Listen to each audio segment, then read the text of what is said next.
To speak with you today, Bruce, and I'm looking Uh, forward today to hearing your views on sourcing and product development. Before we start, can you provide a brief background of yourself? Okay, yeah.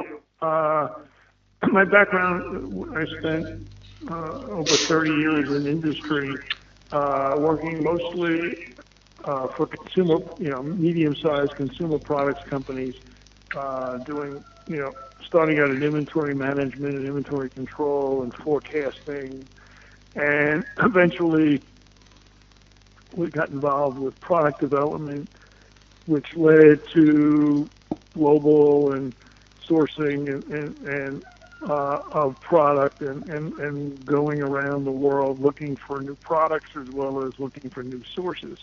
And I've spent the last 10 years or so in my own consulting company working with companies and entrepreneurs to bring products, focusing on the consumer products that would go into the retail market. So helping the people, my clients, source product, and then through a network of independent salespeople, help them bring it, get the product in front of major retailers, and understanding what it takes to make, the supply. Once you source the product, what you need to do to maintain the supply chain so that the product can be in stock when the customer and the client, needs it. And I've, got a college education, et cetera, but my and I've worked in a number of different areas in manufacturing, from, like injection molding and metalworking and cutting and sewing and some little bit in electronics. So can help which allows me to help a client with any type of product get it sourced and made. So, And we look for, yeah, so that's my background. Most of the companies I worked for were in the 30 to $50 million sales range. well, how do you get the best value when you source products either domestically or overseas? Well, what we look for is and work with are people either that I've worked with myself directly for a number of years. So we've made sure that the vendors we're working with are reputable and do produce a quality product. And if the vendors that I've personally worked with cannot supply the product at the right price at the right quality, then I've got a network of contacts globally that will be able to point me in the right direction. So the best value is typically deciding on a cost, what the perceived value of the product looking at a consumer product, the value that the product needs to be sold for at retail, and then working back and then coming up with a target, and then seeing if that target is reasonable, and then going back and saying, okay, to make this kind of product at this price, can it be made and be made well? And then working backwards with the vendors, saying, okay, we want to make a product. Let's assume a $10 retail item should cost the original manufacturer somewhere around $3. And if we can't find, if the product, the way it's designed, cannot be made for $3, then we either have to redesign the product or change the focus of how it gets to market. But it's developing the right sources so that you end up with the right, who can make the product at a quality product, and then work backwards into a cost that makes sense for the product and the quality you need. So I hope that answers your question. Yes, and can you talk about the best practices that when you're doing product development? And is sourcing and product development, are they done together?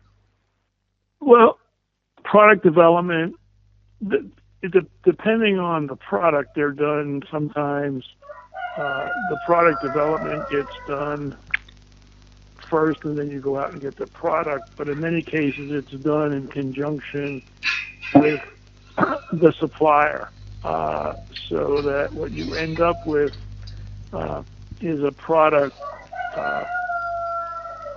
that can be made at the price, at a cost you need it to be made at.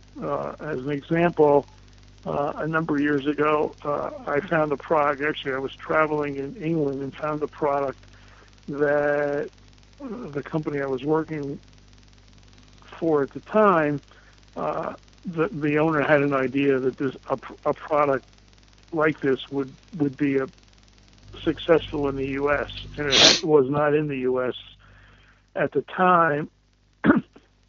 So I brought some samples back, and we came up with concepts to Americanize the product versus what was being sold in England, and then had to then work with the vendors to come up with something that could be made at a reasonable, at the right price. So sometimes it's done up front, and then working with the vendors, you tweak it, or you work with the vendors to help you do product development. So it's a combination, but you cannot, in today's environment, develop a whole product internally and then say, here, do it, because in some cases, if you don't design the product properly, it may not be able to be made, and that doesn't do anybody good. So you need to have it's got to be a partnership between the vendors and the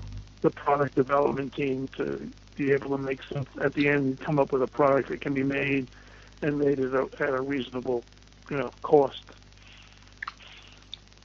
And do you have any final recommendations on sourcing and product development?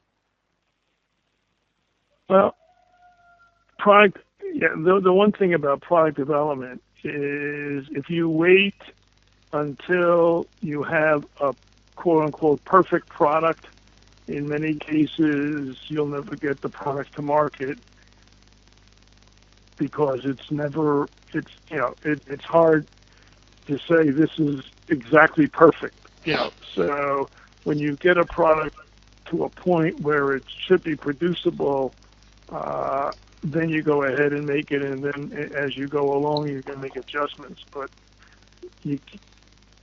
depending on, some products are relatively simple, but where you're, if you don't have, like I say, a simple one-piece metal stamping or a simple injection molded part, that you need to get the product to a point where it's producible and then go make it and tweak it later than waiting to get it quote-unquote perfect. So product development is a process, and as soon as you're ready to make something that is saleable, make it, and then worry about fine-tuning later, not wait till you get it 100%, because in many cases, like I say, you'll never get it to 100%, and you'll find a product on the market by one of your competitors. Yeah. And thanks for sharing today, Bruce. Not a problem. My pleasure.